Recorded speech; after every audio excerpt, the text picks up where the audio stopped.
Está valendo a pena morar em Portugal? O arrendamento, o aluguel realmente é muito caro? Esse é o tema do vídeo de hoje. Confira!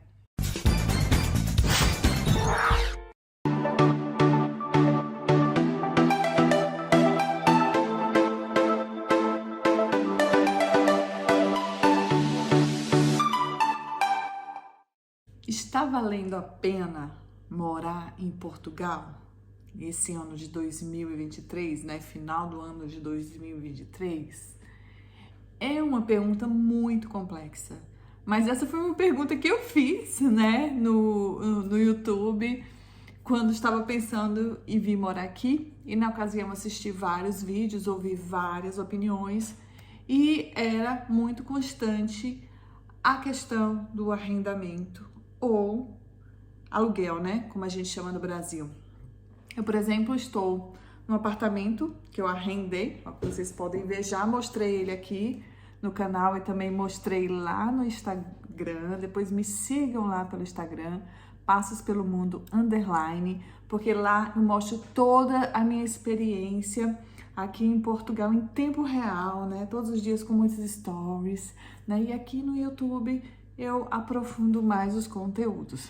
Então, a pessoa vem para morar aqui, o salário mínimo em Portugal é 740 euros, recebe 740 euros e esse é o preço do arrendamento, entende qual é a dificuldade, né? E essa é a maior parte das pessoas que começam, pelo menos, com esse salário. Então, de imediato, uma pessoa que vem para ganhar um salário mínimo tem que ter alguém para dividir o apartamento. Mas tem muita gente que aluga quartos, né? Aqui em Braga eu ouvi dizer que você aluga um quarto por 300 euros, 350 euros. Sim, é o quarto na casa de alguém, né? Se a pessoa tem, digamos, um apartamento de 3 quartos, ela dorme em um quarto e ela arrenda os outros 2 quartos, a média de 350 euros. Não é tão confortável, especialmente quando você não conhece a pessoa, né? Por isso que a situação ideal é você ter alguém para dividir. Por exemplo, um casal. O casal vem junto, arrenda um apartamento junto, um paga metade, outro paga a outra metade do aluguel e fica ok, né? Não tão maravilhoso, mas fica viável, né? Porque assim, pagando-se o arrendamento, as demais coisas não é muito diferente de preços em comparação com o Brasil. O supermercado, eu vejo inclusive muitas coisas até mais em conta, né? Eu acho que o grande problema é o arrendamento. E uma vantagem, para quem gosta de viajar, aqui na Europa os voos são bem mais baratos, você pode viajar para todos os lugares, você tem um sistema de transporte, assim, trem, autocarros, que é os ônibus, né, como eles chamam, também muito eficientes e com preços razoáveis, enfim. Viajar aqui em Portugal é bem mais em conta do que no Brasil, né? Eu vou até fazer uma comparação. Quando eu vim para Portugal na semana passada, eu tava em Aracaju, porque eu fui deixar a Babi, que é minha cachorrinha, com minha mãe, ela era Aracaju, e peguei um ônibus para Salvador, porque de Salvador eu peguei o avião direto para Lisboa, né? E a passagem de ônibus de Aracaju para Salvador, eu paguei R$119.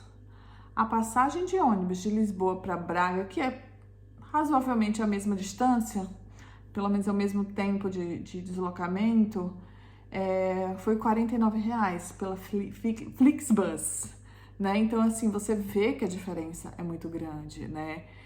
No sentido de transportes e preços, enfim. Você tem várias coisas aqui em Portugal que são mais baratas. Por exemplo, você tem saúde. A saúde aqui é gratuita e de qualidade. No Brasil, as pessoas, para ter uma saúde de qualidade, têm que fazer um plano de saúde, né? Infelizmente. Educação pública de qualidade. Comparando-se com o Brasil, nem se fala também. Então, você tem muitas vantagens que são bastante atrativas. A questão da segurança, esse é o ponto assim, que a maior parte das pessoas fala. Eu, pessoalmente, eu não tinha muito problema com isso, porque eu morava em Brasília. No plano piloto, em Brasília, a segurança no plano piloto, pelo menos, é ok. Nas cidades satélites, não, né? Mas para quem mora no Rio, São Paulo mesmo, já sofri sequestro relâmpago em São Paulo e foi uma experiência, assim, horrível, né? Depois eu vou gravar uns vídeos sobre os perrengues que eu já passei por aí, já me perdi chegando no Marrocos, já sofri sequestro relâmpago em Campinas, né? Campinas, São Paulo. Já fiquei aguardando um trem que não chegava na Alemanha, que o trem parou por causa da neve. Enfim, quando a gente é viajante assim, a gente passa por diversas situações, né? E é por isso que eu acho que viajar é uma ferramenta assim de autoconhecimento muito grande, porque você tem que se virar mesmo, né? E você passa a se conhecer quando você passa por situações assim e também por situações boas, né? Mas voltando ao tema, eu arrendei esse apartamento apenas por 15 dias pelo Airbnb, com a ideia de chegar aqui, pesquisar um apartamento, né? Entender a cidade, ver quais são os lugares que eu acho interessante e, a partir daí, arrendar por um longo período aqui em Braga. Mas qual foi a dificuldade que eu encontrei? Primeiro de tudo, os preços, né? Interessante que todo mundo que eu conversava falava assim, que antigamente só era caro os arrendamentos em Lisboa e no Porto. E agora Braga, que também está na moda, né? Que tem centenas, milhares de brasileiros, né? 30% da população é brasileira aqui em Braga, muita gente de fora. Então, isso tem feito, né, com que os arrendamentos se tornem mais caros. Está bem próximo do Porto, assim, em quesito de preço. Com uma dificuldade a mais, aqui você tem que arrendar por um ano. Eu não encontrei ainda nenhum apartamento e esse é o meu problema. A minha intenção de ficar em Braga é 9 meses, que é o período das aulas presenciais na cidade, né? Que eu tô fazendo mestrado aqui em marketing turístico, no Instituto Politécnico do Cávado e Ave, fica bem pertinho, né, desse apartamento. E a intenção é ficar 9 meses em Braga. Depois de 9 meses eu reavaliaria, mas eu não gostaria de arrendar por um período maior do que o que eu preciso estar na cidade, entendeu? Afinal, eu trabalho remotamente, né, para o Brasil e não tenho interesse de continuar, de ficar presa, digamos assim, na cidade com o término das aulas. E assim, como tem muita procura e pouca oferta, os proprietários, eles que mandam, né? Primeiro, os preços são muito altos. Aqui em Braga, você encontra apartamentos que vão desde 650 euros a 1.000 euros. Isso eu tô falando de... A denominação que eles explicam, que eles usam aqui é T0 e T1. O número é o número de quarto. O 0 é uma kitnet integrada, assim, né? Quarto, sala, cozinha. Aqui, por exemplo, é um T1, porque tem a sala separada e o quarto, né? Então, você paga de 150 a 1.000 reais no aluguel de um apartamento desse, se você for fazer um longo período.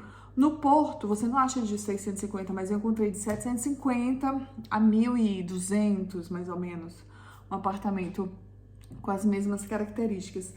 Mas eu vi que no Porto você encontra mais apartamentos com mais flexibilidade de datas. Tem um site chamado O Idealista, que é um site muito utilizado aqui, que várias imobiliárias e várias pessoas colocam seus apartamentos lá e você consegue um período assim fragmentado mediante o pagamento de uma taxa. Então, se você fizer por um período muito curto, essa taxa vai elevar bastante o preço. Por exemplo, eu fiz uma simulação de um apartamento no Porto que custava 750 euros por mês e eu botei 3 meses.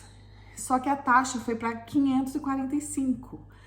Digamos, se eu fizesse esse arrendamento por 6 meses, essa taxa ia ficar diluída por 6 meses, menos de 100 euros por mês, ficaria ok, mas de um prazo assim curto é mais complicado. Então, para prazos curtíssimos, a melhor opção talvez seja o Airbnb mesmo. Agora, se você quer um prazo mais estendido, o Idealista, que tem preços melhores do que o Airbnb, pode ser a solução também. Mas outra questão que está acontecendo aqui é a quantidade de exigências. Pede-se 6 meses adiantado de arrendamento, às vezes 3 aluguéis e 3 calções. Pede-se imposto de renda, comprovante de renda, fiador. Então, para quem chega aqui, como é o meu caso, eu acabei de chegar, óbvio que eu não tenho um fiador, né? Até no Brasil, que eu moro a vida toda, eu não tenho fiador, né? Eu lembro quando eu fui morar em Brasília, quando eu alugava ainda, né? Alguns imóveis ainda pediam fiador, e aí eu já pulava esse porque eu não tinha, né? Fiador em Brasília, enfim. Então, esse é o maior problema no arrendamento. Como é que você pode sair dele, né? Desse problema? Dividir com alguém, né? Porque você pega um apartamento T2, por exemplo, que são de 2 quartos, a diferença de preço não é grande, é bem pequena. Então, se você tem alguém para dividir esse apartamento, digamos que ele custe 1.000 euros e cada um paga 500, nossa, o peso no seu orçamento vai ser bem menor. Você encontra de 800, aqui também 850. Então, o peso no orçamento vai ser bem menor, né? Se você tiver uma pessoa para dividir. Então, eu estou avaliando várias possibilidades, né, ainda para saber como, de maneira mais definitiva, eu vou ficar aqui, né, vou trazer as soluções que eu estou encontrando para vocês, né. Uma possibilidade para mim é para o Porto, porque o Porto fica a meia hora daqui de Braga e eu não tenho aulas todos os dias e uma parte das aulas, metade das aulas elas são online, metade presenciais, então o sistema de transporte de Portugal é muito bom, né? E a minha intenção é não ter carro aqui. Algumas pessoas optam por ter carro, principalmente se você mora em vilas, né? Em vilas mais afastadas. Aí, nesse caso, você tem que ter carro, porque não é bem servido de transporte público. Então, cada moradia exige um tipo diferente, né? De necessidades. Mas enfim, explicada a questão do arrendamento, que é o maior, acho que é o maior problema para pessoas que vêm do Brasil para cá, né? Porque a gente fez, no meu caso, né, eu fiz um planejamento financeiro, né, para vir para Portugal. E aí, respondendo a pergunta, vale a pena para algumas pessoas, para pessoas que fizeram um planejamento financeiro. Por quê? Você vai vir para cá para passar perrengue, para não ter como pagar um aluguel em determinado momento, enquanto não encontra emprego. Mas voltando à pergunta, né? Vale a pena vir para Portugal? No meu caso, que eu já tenho um planejamento financeiro e eu já tenho uma organização que eu consigo fazer meus trabalhos remotamente, vale a pena, entendeu? Por quê? Porque eu estou investindo, né? Eu vou fazer um mestrado em uma universidade renomada, isso vai pesar positivamente para o meu currículo, isso vai me fazer aprender mais, crescer como pessoa, crescer profissionalmente. Então, são muitos pontos positivos. Mas eu diria assim, que uma pessoa que vem para Portugal, vou trabalhar para ganhar um salário mínimo, porque eu vou ganhar muito dinheiro, vou mandar dinheiro para o Brasil, vou comprar casa no Brasil, não é bem assim, né? Aqui eu vejo muito, assim, relatos de pessoas que trabalham para pagar as contas. Tem algumas vantagens, como eu citei anteriormente, que você tem segurança, você tem educação pública, você tem saúde pública de qualidade. Então, muitas pessoas no Brasil não têm isso, né? Então, essa é a vantagem de vir para Portugal. Você ter uma dignidade maior, né? E você ter um poder de compra maior. Mas para isso você tem que ter muita organização, né? Porque, imagina, o preço do arrendamento às vezes é maior do que o preço do salário mínimo, o valor do salário mínimo. Enfim, vamos falar também de onde viver aqui em Portugal, né? Eu fiz, quando eu vim fazer uma pesquisa de campo, digamos assim, há um ano atrás, né, nas minhas férias, para ver onde é que eu ia me adaptar, conferir preços, onde é que eu ia gostar, conhecer as faculdades para as quais eu ia tentar, né, entrar. Eu fiz 3 vídeos, um sobre o Porto, um sobre Lisboa e um sobre o centro de Portugal, pegando Leiria, Óbidos e Fátima, né, todos no distrito de Leiria. Para mostrar um pouco o panorama do país, eu estava aprendendo e aproveitei e gravei os vídeos para compartilhar com vocês. Eu vou deixar os links deles aqui na descrição, vocês podem olhar e entender. Mas o que eu tenho ouvido muito falar aqui é que para você chegar, não chegue em Lisboa ou no Porto por conta principalmente do valor do arrendamento. Se você for para uma cidade menor, você consegue boas oportunidades e você consegue pagar um arrendamento menor. Com o tempo, você pode crescer e enfim, ir para cidades maiores ou se organizar mais, mas de cara eu recomendo que você venha realmente para uma cidade menor. Agora vamos falar de crescimento profissional em Portugal. É algo muito difícil. Por quê? Porque a educação pública aqui em Portugal é muito boa. É uma das melhores da Europa. Então, os portugueses em si, eles são muito preparados. E, geralmente, eles falam inglês muito bem. Eles são bastante capacitados e são, inclusive, muito requisitados para trabalharem em outro país, em outros países da Europa. Inclusive, sábado agora foi a aula inaugural do meu mestrado, né, que é no IPCA. E o IPCA, o Instituto Politécnico do Cávado e Ave, o campus principal dele fica em Barcelos, aí tem aulas em Braga, que é onde eu vou estudar, e em Guimarães, todas no distrito de Braga. Então eu fui para essa aula inaugural lá em Barcelos, ontem, né, e achei um fato bem interessante que eles começaram a discutir a questão do mercado de trabalho, né?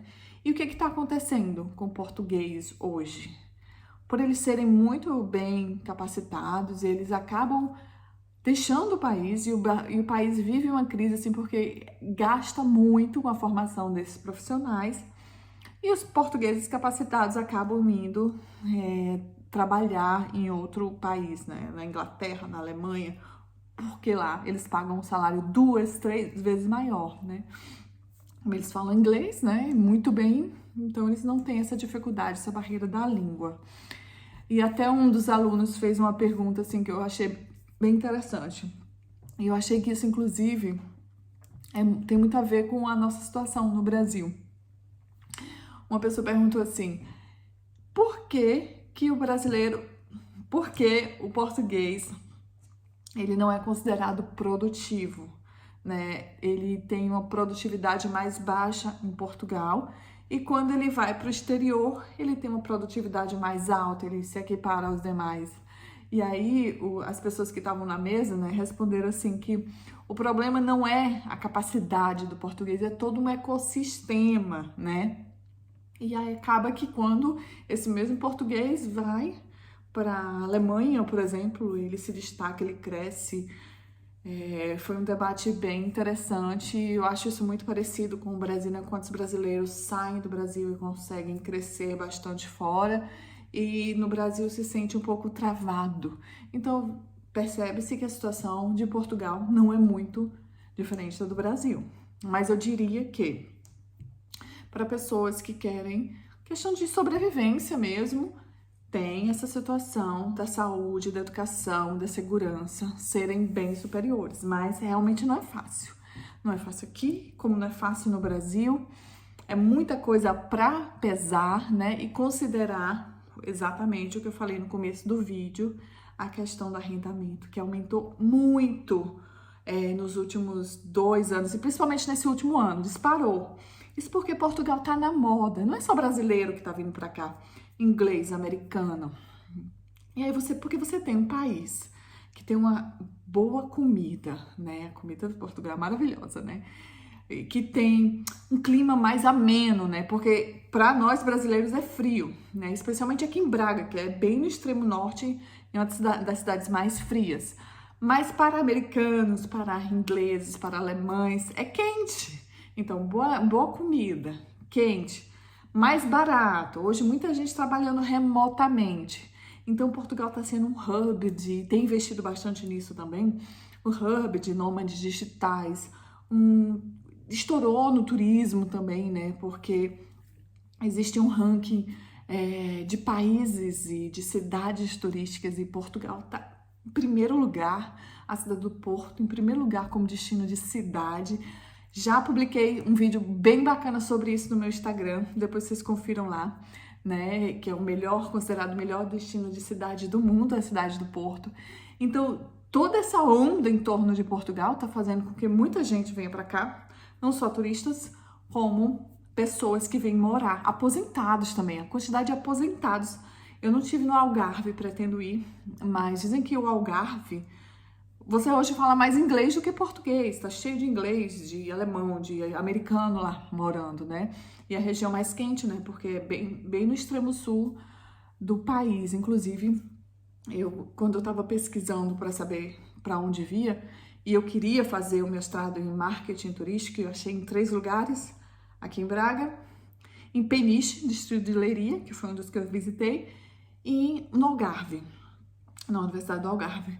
A Universidade do Algarve eu já descartei de cara, porque quando eu fui entender que o custo de vida lá é muito alto, e além por exemplo, as aulas são em Faro, que é uma cidade bem pequenininha, extremamente turística, que no verão bomba de uma forma que as pessoas são, inclusive, convidadas a deixar seus apartamentos, porque eles preferem alugar, né, na alta temporada para inglesas que pagam muito, por exemplo. E aí eu vi essa inviabilidade econômica e também maior dificuldade de deslocamento, porque o sistema de transporte não é tão eficiente quanto é aqui no norte, quanto é em Lisboa, por exemplo. Então lá você tem que ter carro, enfim, você tem que pesar tudo, né, para escolher a região, para escolher onde morar, se vai ter carro ou se não vai. Então é uma pesquisa muito longa, né? Assim, você tem que ter muita paciência e é isso. Portugal está na moda, por isso o aluguel, hospedagem, tudo aqui tá bem mais caro do que há 1 ano ou 2 anos atrás. Entendeu?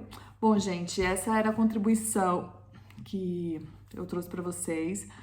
Quem não se inscreveu no canal, aproveita e se inscreve, né? E curta esse vídeo e deixe seu comentário, sua pergunta, que a partir da sua pergunta pode ser que eu faça um outro vídeo, né? Sobre as minhas experiências aqui em Portugal. Boa noite!